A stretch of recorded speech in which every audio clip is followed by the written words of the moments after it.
ओम शांति। यदिदा वाक्य निरंतर योगी ही निरंतर साथी है। हिकु 478 जा वाक्य अॼु माया जी विजय रत्ननि जो विशेष संगठन बाप दादा ॾिसनि था। अॼु जे संगठन में बाप दादा कंहिंखे ॾिसनि था?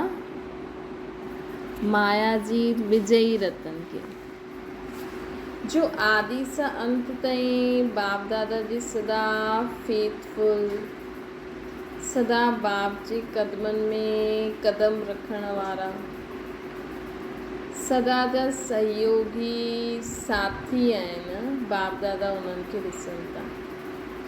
कंहिंखे था ॾिसनि? जो सदा फेथफुल आहिनि, सदा बाप जे कदमनि ते कदम रखण वारा आहिनि,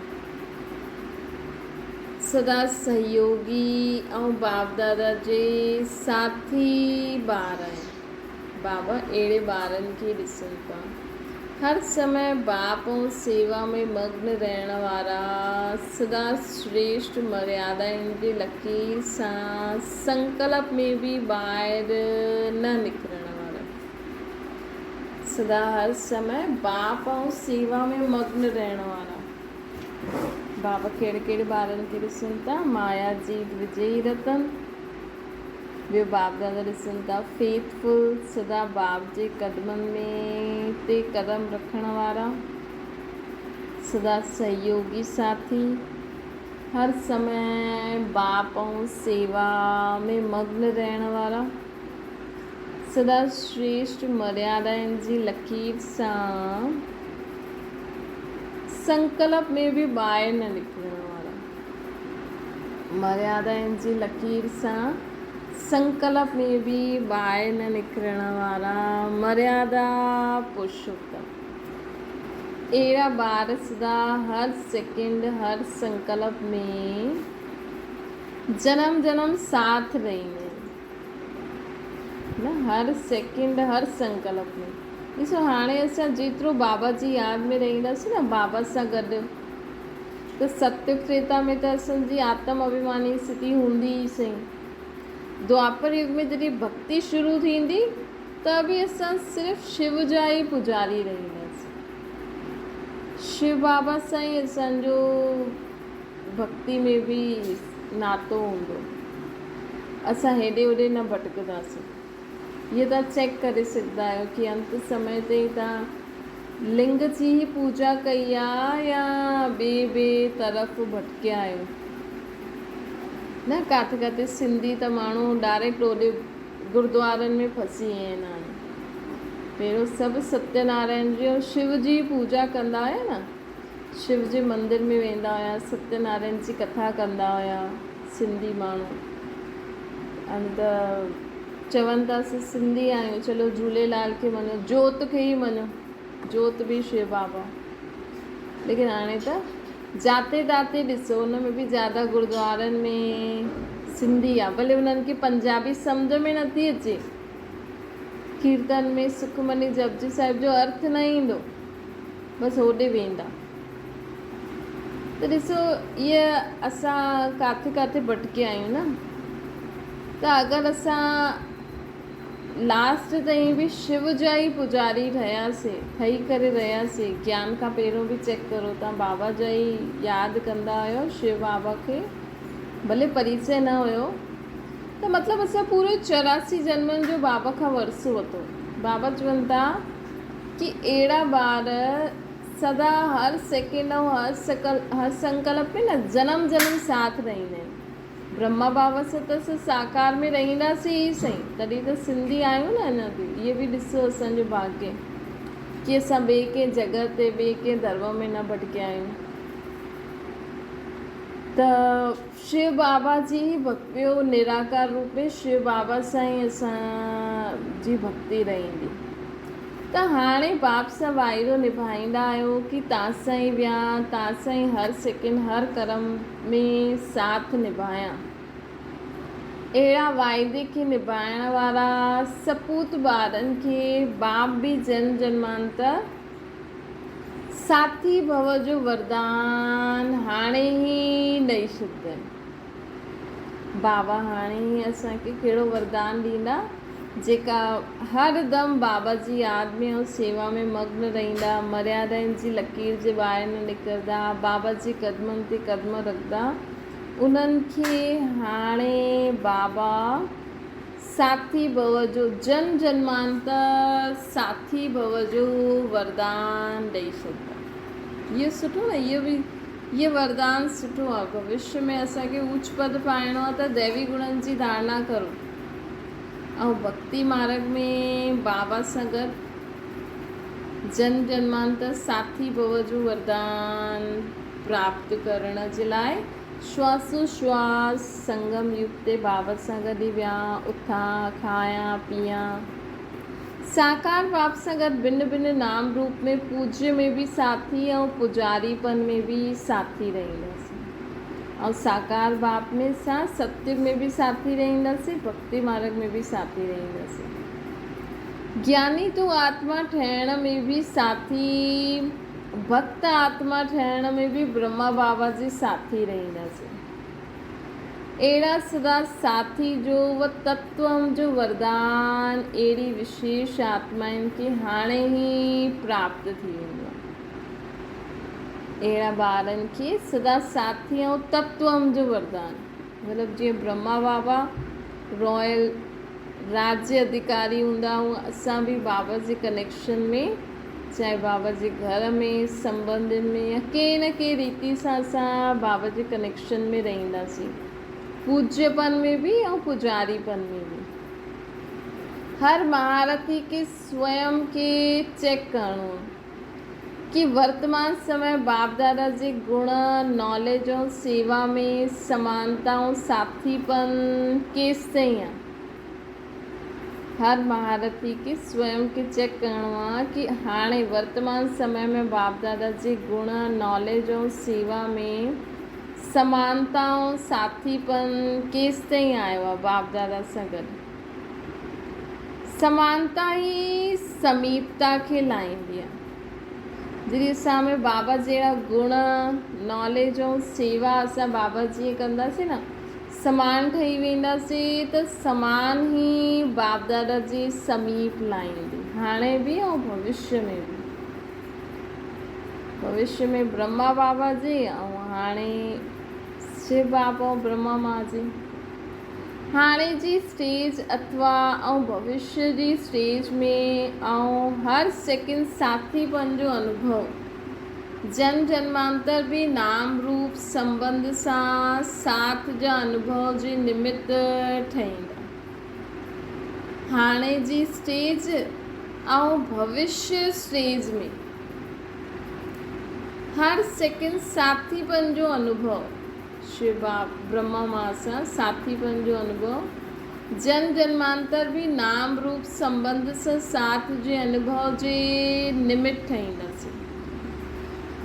विक्रम जी ठहिण में भी साथी राजा विक्रम, जॾहिं द्वापर युग खां विक्रमी संवत ईंदो न, उन विक्रमी ठहिण में भी साथी रहंदासीं। मतिलबु हाणे निर्विकारी भी साथी ठही करे ठहूं था ऐं विकारी विक्रमी संवत में भी साथी ठही करे उन दुनिया में उहो ई कंदासीं। विकारी दुनिया जी जेकी भी ॻाल्हियूं हूंदियूं, हर पार्ट में, हर वर्ण में असां साथ साथ हूंदासीं। इन जो गायन आहे साथ जीअंदासीं, साथ मरदासीं, अर्थात साथ चढ़दासीं, साथ किरदासीं। चढ़ती कला उतरती कला, ॾींहुं और राति ॿिन्हिनि में निरंतर योगी, निरंतर साथी रहंदासीं। जेतिरो हाणे संगम ते साथ निभाइण में संपूर्ण आयो, ओतिरो ई समीप जे संबंध ठहिण में भी समीप हूंदा। जेतिरो हाणे असां चढ़ती कला उतरती कला, ॾींहुं और राति ॿिन्हिनि में अगरि निरंतर रहंदासीं, जेतिरो हाणे संगम में असां साथ निभाइण में संपूर्ण आहियूं, ओतिरो ई समीप जे संबंधी ठहिण में भी समीप हूंदासीं। सतयुग में समीप जे संबंधनि में बि समीप हूंदासीं। अगरि हाणे ईअं न सोचो कि भई जो सेंटर ते रहंदा आहिनि, जो दीदियूं आहिनि, जो इहे आहिनि, उहे त सभु साथ रहंदा आहिनि, असांखे अगरि त हाणे बि बुद्धि द्वारा घर गृहस्थी में रहंदी हुई बि असां बुद्धि बल द्वारा जेतिरो बाप दादा सां गॾु रहंदासीं न, ओतिरो असां सतयुग में बि बाबा जे समीप रहंदासीं ऐं द्वापर युग खां बि समीप आहियूं। विश्व जी नंबर 1 श्रेष्ठ आत्मा जो बि ड्रामा जे अंदरि महत्व आहे। इहे नंबर 1 आत्मा जी सदा संबंध में रहण वारी आत्माउनि जो बि महत्व थींदो न कृष्ण जो, नारायण जो महत्व आहे त असांजो बि थींदो न भई। जो संबंधी हूंदा आहिनि, अॼुकल्ह त माण्हू हिक ॿिए सां संबंधी सां दूर ई भॼंदा आहिनि, परंतु वैसे बि हूंदा आहिनि न कि कोई वॾे घर जा संबंधी हूंदा आहिनि त चईंदा आहिनि इहे फलाणे जा संबंधी आहिनि, त उन्हनि जो बि महत्व वधी वेंदो आहे। जीअं अॼुकल्ह बि अल्पकाल जे स्टेटस खे पाइण वारी आत्मायूं कोई प्रेसिडेंट या प्राइम मिनिस्टर ठहींदी आहे त उनजी साथी, उन्हनि जी फैमिली जो बि महत्व थी वेंदो आहे। भई प्रेसिडेंट अगरि कोई ठही वेंदो त उनजी फैमिली वारे माण्हू, अरे हीअ प्रेसिडेंट जो मामो आहे, प्रेसिडेंट जी मामी आहे, प्रेसिडेंट जो माउ पीउ आहे, प्रेसिडेंट जा भाउ भेण आहिनि, थींदो आहे न नाम। त सदाकाल जी श्रेष्ठ आत्मा ब्रह्मा जो कृष्ण ठहींदी, उन जे संबंध में अचण वारी आत्माउनि जो महत्व केॾो ऊचो हूंदो। चाहे सोचो फर्स्ट कृष्ण जी तो दासी हूंदी, या उन जा कपिड़ा ठाहिण वारा हूंदा, या उन जे लाइ बर्तन ठाहिण वारा हूंदा, या महल ठाहिण वारा हूंदा, या उन्हनि जा कोई बि संबंधी हूंदा अहिड़ा, त मतिलबु नंढे खां वॾे हर हिक जो महत्व हूंदो। भई इहो फर्स्ट डायनेस्टी में 9 लख में कहिड़ी क्वालिटी वारी आत्मायूं हूंदियूं। जॾहिं फर्स्ट लक्ष्मी नारायण गद्दी ते वेहींदा त उन्हनि जे राज्य में कहिड़ी क्वालिटी वारी आत्मायूं हूंदियूं। त उहा हाणे जेकी फर्स्ट 9 लख में जेकी आत्मायूं हूंदियूं न, जॾहिं फर्स्ट गद्दी ते लक्ष्मी नारायण वेहींदा, उन 9 लख हाणे सभु धारणाउनि में पकियूं हूंदियूं, सभु धारणाउनि में पकियूं हूंदियूं।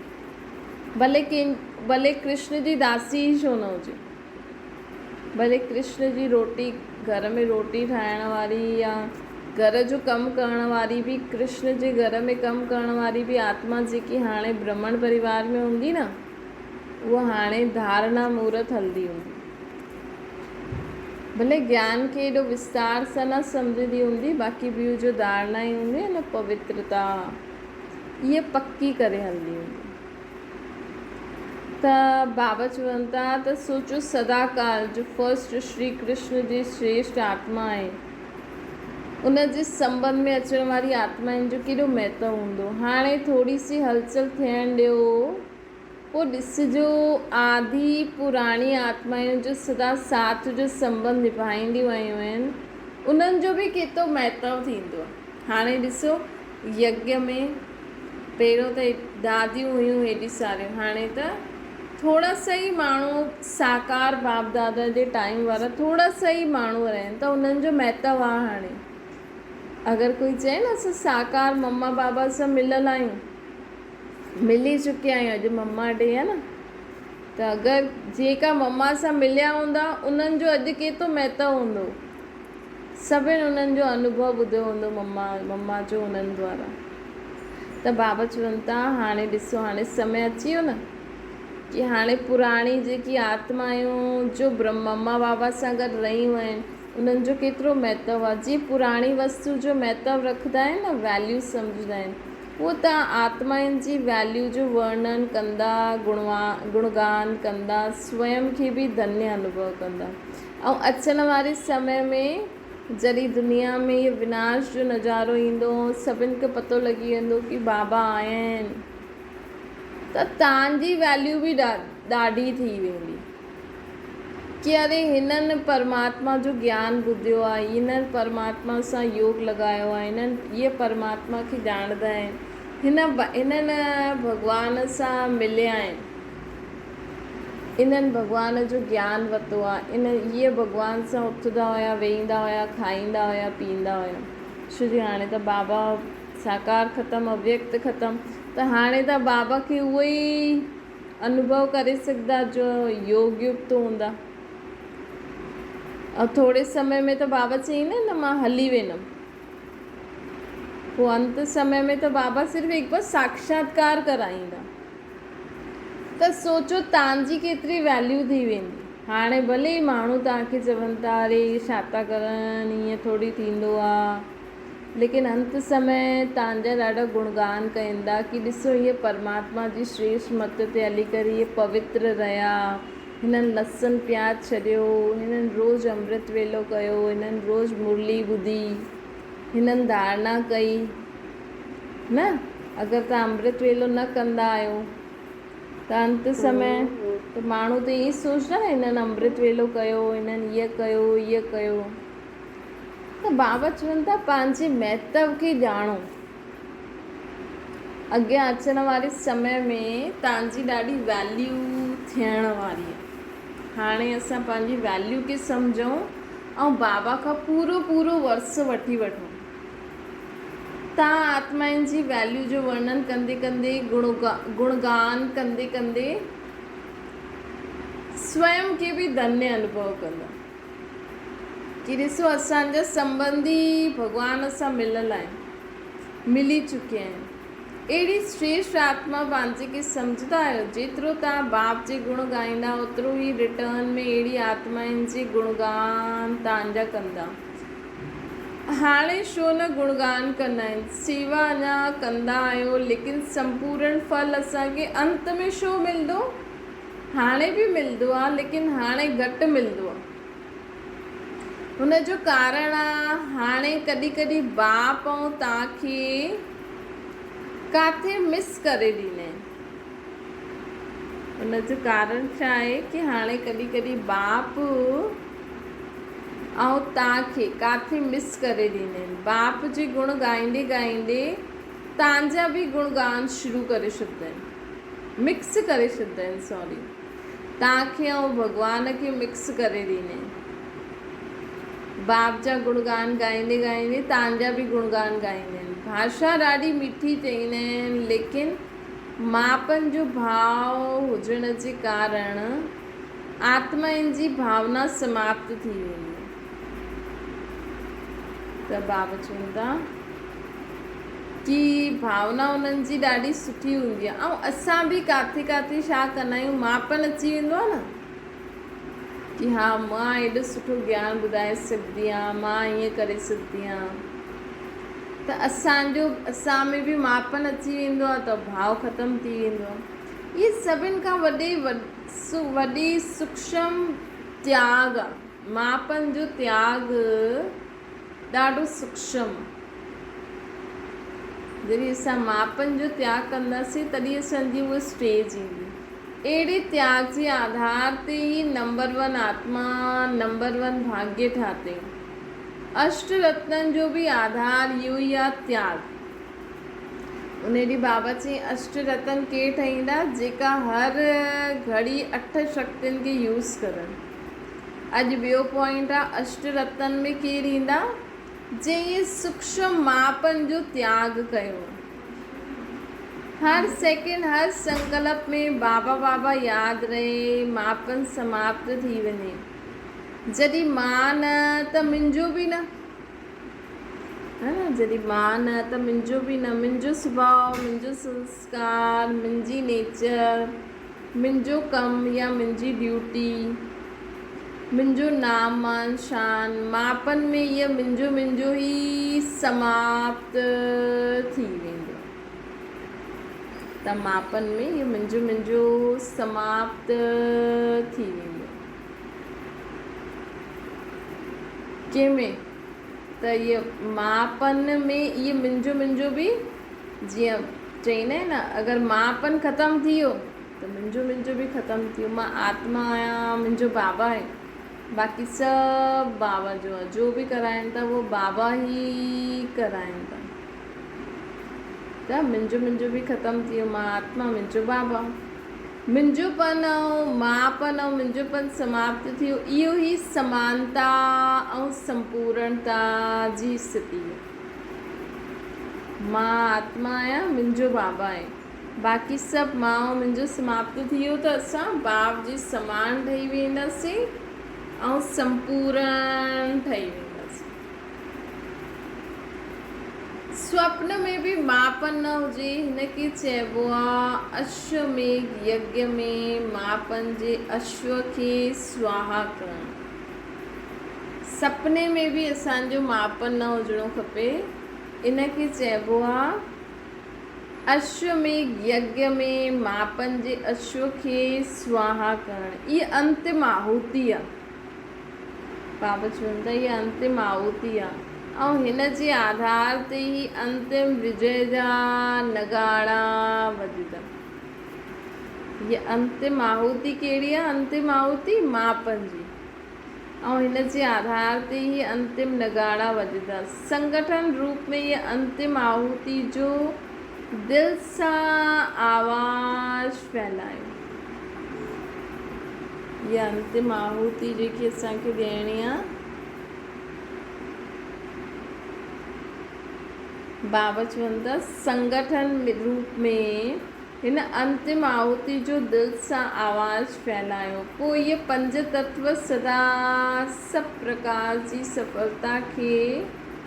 सफलता जी माला असांखे पाराईंदा। अगरि असां मापन खे आहुति खे स्वाहा करे छॾियो त हिन आधार ते ई अंतिम विजय जा नगाड़ा वॼंदा। ये 5 तत्व भी असांखे सदा सभु प्रकार जी सफलता जी माला पाराईंदा। 5 तत्व भी असांजी असांखे माला पाराईंदा। हाणे ताईं त तत्व भी सेवा में काथे काथे विघ्न रूप ठही वेंदा न। हाणे त काथे काथे ये तत्व भी असांजी सेवा में विघ्न रूप ठही वेंदा आहिनि। लेकिन स्वाहा जी आहुति ॾियण सां आरती उतारदा। अगरि असां मापन जी स्वाहा मापन जो स्वाहा करे छॾियो न त इहा 5 तत्व जेका आहिनि न, इहा असांजी आरती उतारदा। स्वाहा जी आहुति उतारदा। त बाबा असांखे चवनि था कि हाणे असांखे छा करिणो आहे? मापन जो त्याग करिणो। ख़ुशी सां बाजा बि वॼाईंदा, असांजी आरती बि कंदा। सभु आत्मायूं पंहिंजे ॾाढे काल जी इच्छाउनि जे समीप सभु आत्मायूं पंहिंजे बहुत काल जी इच्छाउनि जी प्राप्ति कंदे हुए महिमा जे घुंघरू पई पाए करे नचंदा। सभी आत्मायूं छा कंदा? जॾहिं असां मापन जी आहुति ॾींदासीं न त 5 तत्व भी असांजी सफलता जा माला ठही वेंदा। बाबा चईंदा कि असांजी आरती उतारा, ख़ुशी में बाजा बजाईंदा। सभी आत्मायूं पंहिंजे ॾाढे काल जी इच्छाउनि की प्राप्ति कंदे हुए महिमा जे घुंघरू पाए करे नचदा। अंत समय जो बाबा असांखे जॾहिं असां मापन खे त्याग करे छॾियोसीं, हाणे त अंतिम भक्ति जे संस्कार मर्ज हूंदा आहिनि। तॾहिं त उन्हनि जो अंतिम भक्ति जो संस्कार मर्ज हूंदो आहे। अहिड़ा भक्त आत्माउनि खे भक्तिपन जो वरदान भी हाणे ई तव्हां इष्ट आत्मा द्वारा मिलंदो। अहिड़ी आत्माउनि खे हाणे ई असां द्वारा छा मिलंदो? भक्तिपन जो भी हाणे ई वरदान मिली वेंदो। अहिड़ा भक्त आत्मायूं जेका अंत में असांजी महिमा करे करे नचदा, उन्हनि खे भक्तिपन जो वरदान भी मिली वेंदो। पोइ जॾहिं द्वापर में मथां खां हेठि लहींदी न, पोइ असांजो उहो ई स्वरूप ठाहे करे ऐं वरी नचदियूं। तव्हां इष्ट देव आत्मा द्वारा मिलंदो। कोई खे भक्ति कोई खे भगत तू आत्मा जो वरदान, कोई खे आत्म ज्ञानी भव जो वरदान। सर्व आत्माउनि खे हाणे वरदानी ठही वरदान ॾियो। सर्व आत्माउनि खे हाणे वरदानी ठही वरदान ॾियो। ॿियो बाबा छा था चवनि कि साकार राज्य करण वारे खे राजपत जो वरदान ॾिनो न। साकार राज्य करण वारे राजपद खे बाबा चई राजपद के वरदान ॾींदा। साकार राज्य करण वारनि खे राज्यपद जो वरदान ॾींदा। त सर्व आत्मायूं हाणे ई वरदानी ठही वरदान ॾींदासीं। साकार राज्य करण वारनि खे राज्यपद जो वरदान ॾींदासीं। अहिड़ी वरदानी कामधेन, अहिड़ी वरदानी मूर्त कामधेनु आत्मायूं ठहिया आहियो। कंहिंखे बि वरदान ॾेई सघंदा आहियो कि शांत आत्मा है।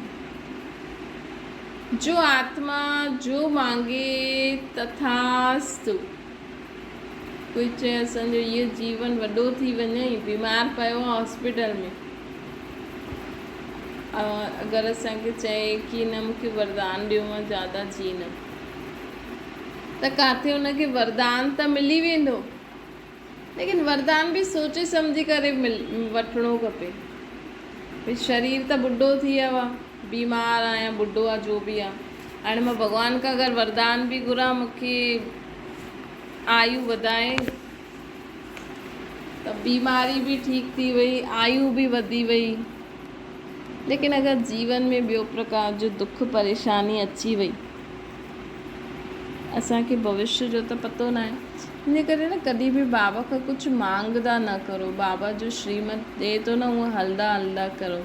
कोई बि ॻाल्हि हुजे न, बाबा खे ॿुधाए करे, बाबा तव्हांखे जो ठीकु लॻे थो उहो मूंखां कराए छॾियो, अगरि तव्हांखे कुझु सम्झ में नथो अचे। कॾहिं बि असां कंहिंखे कंहिंजे लाइ ईअं न चऊं कि हिनखे जीअदान ॾियो, हिनखे ठीकु करे छॾो। अगरि हुनजो भविष्य ठीकु न हुजे त असां हुनखे बाबा जी यादि में रही करे ठीकु बि करूं, अॻियां बि वधे। लेकिन अगरि हुनजो भविष्य ठीकु न आहे, ॿियो ई झंझट वारो आहे, पोइ छा कंदो? तंहिंखां सुठो त बाबा जी खे चओ, बाबा हिन आत्मा जो इहा ॻाल्हि आहे, तव्हांखे जो ठीकु लॻे उहो असांखां कराए छॾो। वैसे थींदो ड्रामा अनुसार ई आहे, परंतु हिते अकाले समय खां पहिरियों कोई माण्हू शरीर छॾंदो आहे त हुनखे थोरी परेशानी थी वेंदी आहे न। त इन करे असांखे बाबा खे चइणो आहे, बाबा जो ठीकु आहे उहो करो, बाबा ईअं ई करो, इनखे ठीकु ई करो, ईअं ई करो, ईअं न चइणो खपे। त बाबा चवंदा आहिनि जो आत्मा जो मांगे तथास्तु। अहिड़ी आत्माउनि खे सदा समीप ऐं साथी चईंदासीं। त असां अगरि वरदानी कामधेनु आत्मा ठहिया आहियो, असां त वरदानी कामधेनु ठही वञो, साम्हूं वारो कुझु मांगे असां हुनखे ॾेई छॾियो। लेकिन अगरि हुनजे जीवन में हू परेशानी विझंदो त इन करे कंहिंखे वरदान बि सोचे सम्झी करे ॾियणो खपे। छो जी कई रक्त वारो असुर वरी हिकु जॻह रक्त किरे वरी ॿियो थी वञे, या भस्मासुर जंहिंसां माण्हू पैदा थी विया त असांजो ई उहो थी वेंदो, गड़बड़ी थी वेंदी न। इन करे असां हाणे ज्ञान मार्ग में हलूं था न, त असांजो हिकु हिकु शब्द, हिकु हिकु संकल्प ॾाढो वीचार वारो हुजिणो खपे। ईअं ई कुझु बि न सोचो, ईअं ई कुझु बि न ॻाल्हायो, किथे सच थी वञे त ऐं असांजे मथां गड़बड़ थी वञे त इन करे तव्हां केरु आहियो? वरदानी मूर्त कामधेनु आत्मायूं आहियो। असां में एतिरी शक्ति आहे कि जो आत्मा जो मांगे असां तथास्तु करूं ऐं उनखे प्राप्त थी वञे। अहिड़ी आत्माएं जो सदा वरदानी कामधेनु वारी आत्मायूं आहिनि, उहे बाप जे सदा समीप ऐं साथी रहंदी। अच्छा, अहिड़ा सदा शूरवीर, सदा तख़्त ऐं ताज़ारी, हर सेकेंड हर संकल्प में श्रेष्ठ त्याग सां श्रेष्ठ भाग्य ठाहिण वारा। हर कदम में फॉलो करण वारा, हर समय सर्व खजाननि सां संपन्न, अखुट खजाने सां सदा संपूर्ण रहण वारा। हर कदम में फॉलो करण वारा, हर समय सर्व खजाननि सां संपन्न, अखुट खजाने सां सदा संपूर्ण रहण वारा। लक्ष्य ॿियो लक्षण, सदा संपूर्ण रखण वारा। लक्ष्य ऐं लक्षण सदा संपूर्ण रखण वारा। अहिड़ी श्रेष्ठ संपूर्ण श्रेष्ठ आत्माउनि खे बाप दादा जो यादि प्यार ऐं नमस्ते। असांजी बि बाप दादा खे यादि प्यार, गुड मॉर्निंग ऐं नमस्ते। अच्छा बाबा, बाप दादा दादी जी सां ॻाल्हाइनि था, दीदी जी सां। भविष्य जो प्लान ठाहिणो आहे, उन जे लाइ संगठन इकठो कयो आहे। छा प्लान ठाहींदा, जो बि कयो उहो ॾाढो सुठो कयो। हाणे जो कंदा उहो बि सुठो आहे। कोई बि प्रोग्राम व प्लान जी सफलता जो आधार छा थींदो? कोई बि प्रोग्राम व प्लान जी सफलता जो आधार छा थींदो आहे? रिवाजी रीति बि कहिड़ी कार्य जी सफलता जो आधार छा थींदो आहे? कोई बि प्रोग्राम जो सफल ठाहिणु चाहींदा आहियो त छा सोचंदा आहियो? कोई बि प्रोग्राम खे अगरि सफल ठाहिणु चाहींदा आहियो त छा सोचंदा आहियो?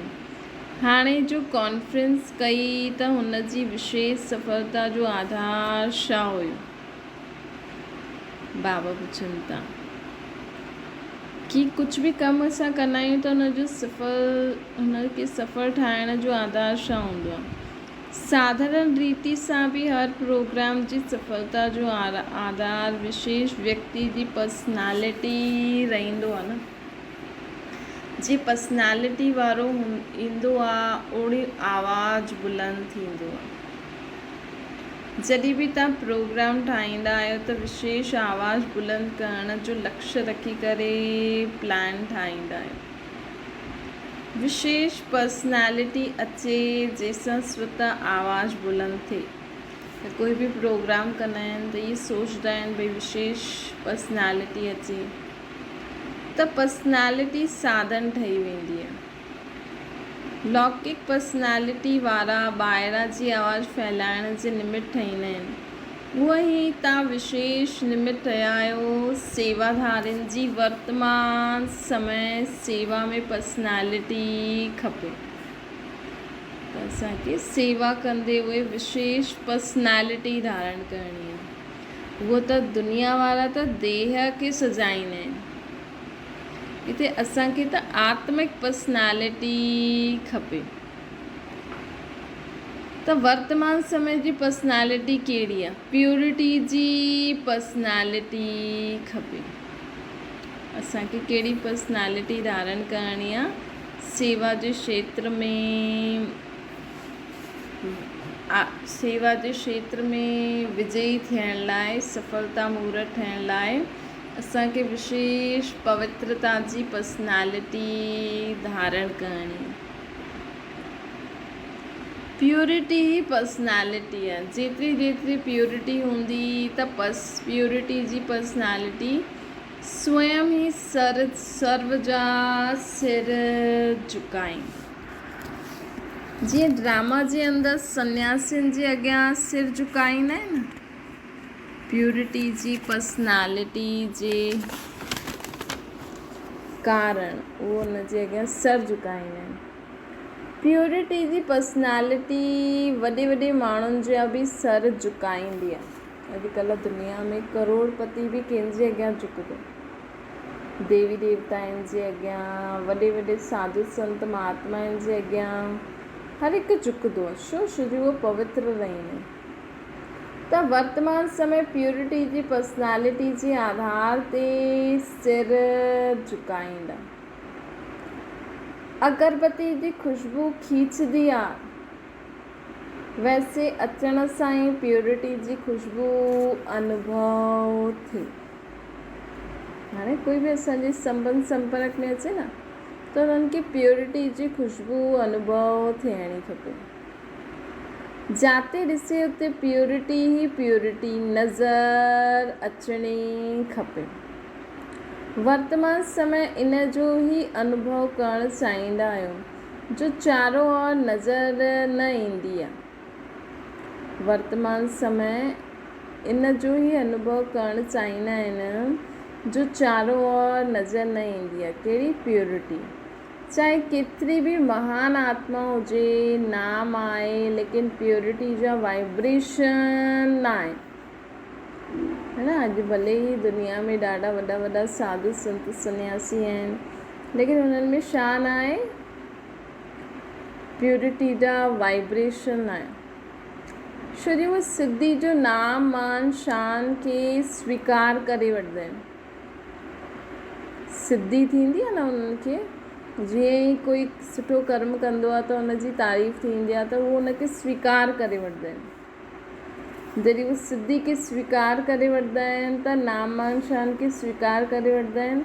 हिन कारण उन्हनि जे अंदरि वो प्योरिटी जा वाइब्रेशन न आहे, वो ख़ुशबू न आहे। बाबा चवनि था चारों ओर नज़र हाणे उहा अचे नथी। केतिरा बि महान आत्मा हुजनि, नाम आहे, लेकिन प्योरिटी जा वाइब्रेशन न आहे। छो जी सिद्धि जो नाम मान शान खे स्वीकार करे वठंदा आहिनि। हिन जे लाइ प्योरिटी जा वाइब्रेशन किथे बि न ईंदा आहिनि। अल्पकाल जी प्राप्ति जो आकर्षण थींदो आहे, लेकिन प्योरिटी जो आकर्षण न थींदो आहे। हाणे प्रैक्टिकल जीवन में प्योरिटी जी पर्सनैलिटी खपे, जो पर्सनैलिटी स्वयं ई ॿियनि खे आकर्षित कंदी आहे। हाणे असांजे अंदरि छा धारणा करणी आहे? प्योरिटी जी पर्सनैलिटी धारण करणी आहे। त हिन पर्सनैलिटी सां असां सेवा जे क्षेत्र में सफलता मूर्त थी सघंदासीं। किथे प्राइम मिनिस्टर ईंदो आहे, पर्सनैलिटी त आहे, सभु स्वतः ई भॼंदा आहिनि प्राइम मिनिस्टर खे ॾिसणु, भई कीअं आहे, कीअं ॾिसे थो, कीअं ॻाल्हाए थो। ख़ासि करे माण्हू इहे ॾिसणु वेंदा आहिनि। कुझु खाए थो त कीअं थो खाए, त पर्सनैलिटी आहे त सभु स्वतः भॼंदा आहिनि। त इहे पर्सनैलिटी सभिनि सां नंबर 1 आहे। हाणे इहे प्लान ठाहिणो आहे। धर्मात्माउनि खे आकर्षित करण वारी बि इहे ई प्योरिटी जी पर्सनैलिटी आहे। वॾे वॾे धर्मात्माउनि खे बि असां कीअं आकर्षित करे सघंदा आहियूं? प्योरिटी जी पर्सनैलिटी जे कारण आकर्षित करे सघंदा आहियूं। उहो अनुभव करे कि जो असां वटि चीज़ न आहे उहो हिते आहे। न त सम्झंदा आहिनि हा कन्या ई माताऊं आहिनि, कमु सुठो करनि थियूं, हिन भावना सां ॾिसंदा आहिनि। लेकिन पर्सनैलिटी सम्झी करे साम्हूं अचनि, इहे विश्व जी सभिनि खां वॾी पर्सनैलिटी आहे। लेकिन पर्सनैलिटी सम्झी करे साम्हूं अचनि कि विश्व जी सभिनि खां वॾी पर्सनैलिटी आहे। सम्झो कुझु ॿियो हुयो, ॾिठो कुझु ॿियो, ईअं अनुभव करनि कि हा असां कुझु ॾिठो, हिननि कुझु ॿियो ॾिठो असां। त बाबा चवनि था सम्झो त असांजी बुद्धि में इहा ॻाल्हि न आहे, उहा हिननि जे प्रैक्टिकल जीवन में आहे। उहे हीअं अनुभव करनि कि असांजी बुद्धि में जो ॻाल्हि न आहे उहा हिननि जे प्रैक्टिकल जीवन में आहे। इहा आहे महारथियुनि खे हेठि किराइणु। जॾहिं असां में उन्हनि खे अनुभव थींदी प्योरिटी जी पर्सनैलिटी, तॾहिं उहे बि आत्माऊं हेठि किरंदियूं। त बाबा सम्झाइनि था सम्झो कुझु ॿियो हुयो, ॾिठो, हीअं अनुभव करनि। जीअं चीटी हाथी खे बि किराए ॾींदी आहे न। ॾिसो हिकु नंढी सी चीटी, हिकु नंढी सी चीटी छा न करे सघंदी आहे? माण्हू खे हिलाए ॾे। अगरि लाल चीटी माण्हू जे शरीर ते चढ़ी वञे त सुटेबल माण्हू खे हिलाए छॾंदी न। त हिन पर्सनालिटी में झुकी वञनि उहा। हाणे स्वयं जो स्वरूप सर्व प्राप्तियुनि जी चुंबक जो स्वरूप खपे असांखे, जो स्वयं ई सर्व आकर्षित थियनि असां सां। जाते ॾिसे जंहिंखे ॾिसे प्राप्ति जो अनुभव थिए त प्राप्ति ई चुंबक आहे ऐं सर्व प्राप्ति स्वरूप ई चुंबक आहे। त हाणे छा करिणो आहे असांखे? प्योरिटी जी पर्सनालिटी धारण करणी आहे। हाणे महिनत एनर्जी ऐं मनी बि लॻाइणी पवंदी आहे, पोइ बि ॿिन्हिनि जो कमु इहे प्योरिटी जी पर्सनालिटी ई करे वठंदी। हाणे असांखे महिनत एनर्जी ऐं पैसो लॻाइणो पवंदो। शुरू में त हूंदो हुयो न, हाणे त बाबा अॼु चई न तव्हांखे स्कूल कॉलेज ते ई इनवाइट कंदा, असांखे कुझु करिणो ई न पवंदो। जॾहिं असां में प्योरिटी जी पर्सनालिटी ॾिसंदा त ख़ुदि ई ऑफर कंदा। हाणे वाइब्रेशन न बदिलिया आहिनि, अञा बि भिन्न नज़र सां ॾिसंदा आहिनि। हाणे पंहिंजे वाइब्रेशन द्वारा जो आहियूं जहिड़ा आहियूं ओड़ो नज़र सां ॾिसण जो वाइब्रेशन फैलायो। पंहिंजी वरदानी महादानी वृत्ति सां वाइब्रेशन ऐं वायुमंडल खे परिवर्तन करो न। पंहिंजे वाइब्रेशन द्वारा असां जो आहियूं जहिड़ा आहियूं ओड़ा वाइब्रेशन फैलायो। पंहिंजी वरदानी महादानी वृत्ति सां वाइब्रेशन ऐं वायुमंडल खे परिवर्तन करो। हाणे ताईं बि वीचारा तड़पदे हुए ढूंढदा रहंदा आहिनि कि काथे वञूं। हाणे ताईं बि वीचारा तड़पदे हुए ढूंढदा रहंदा आहिनि कि काथे वञूं। प्यासी आत्माउनि खे अञा सागर व नदियुनि जो इहे स्थान जो परिचय ई न मिलियो। मतिलबु दुनिया में जो सुख शांति प्रेम आनंद जो प्यासी आत्मायूं आहिनि उन्हनि खे अञा ताईं बाप जो ॿारनि जो परिचय ई न मिलियो। ॾिसो दुनिया में माण्हू ॾाढा दुखी आहिनि। अगरि असां थोरो सो बि उन्हनि खे परमात्मा तरफ़ इशारो ॾियूं, हिन ज्ञान जी थोरी सी बि ॻाल्हि ॿुधायूं, त अगरि वो प्यासी आत्मा हूंदी न त अवश्य असां वटि अची वेंदी।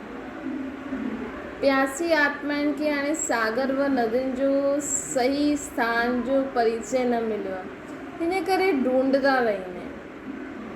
त पंहिंजे लाइट हाउस स्वरूप सां मंज़िल जो रास्तो ॾेखारियो उन्हनि खे। छा करिणो आहे? लाइट हाउस स्वरूप सां मंज़िल जो रास्तो ॾेखारियो कि असांजी प्यास कीअं बुझंदी। बाप खे यादि करो, बाप सां शक्ति वठो, बाबा सां बाबा जी ज्ञान खे ॿुधी करे धारण करो। बाप ताईं नथा पहुची वञो त भाउ भेणनि ताईं पहुचो, है न। त लाइट हाउस ठही करे उन्हनि खे रास्तो ॿुधायो। जानकी ॾाॾी सां बाप दादा ॻाल्हाइनि था। लंडन में बि धर्मात्माउनि जो चांस आहे। जो बि चांस वठो उन में रूहानियत जी आकर्षण जो दृश्य ज़रूरु हुजणो खपे। जीअं तीर्थ स्थान ते शांति कुंड या गति सदगति जे कुंड ठाहींदा आहिनि न, त ईअं सम्झनि कि सर्व प्राप्ति जो कुंड इहा बाबा जो घर ई आहे। हिते ई असांखे सर्व प्राप्तियूं मिली सघंदियूं आहिनि। न्यारोपन अनुभव थिए, साधारण आहियूं लेकिन शक्तिशाली आहियूं ऐं इहा सत्यता उन्हनि खे महसूसु थिए। असां जेतिरो ई जीवन में साधारण हलूं ओतिरो असां शक्तिशाली रीति सां सत्यता सां हलूं, ताकि माण्हू उहो अनुभव कंदा कि भले इहे साधारण आहे लेकिन इन्हनि में कुझु आहे, इन्हनि वटि कुझु आहे। अहिड़ी स्टेज वठंदे वठंदे विश्व जो राज्य बि वठी वठंदो।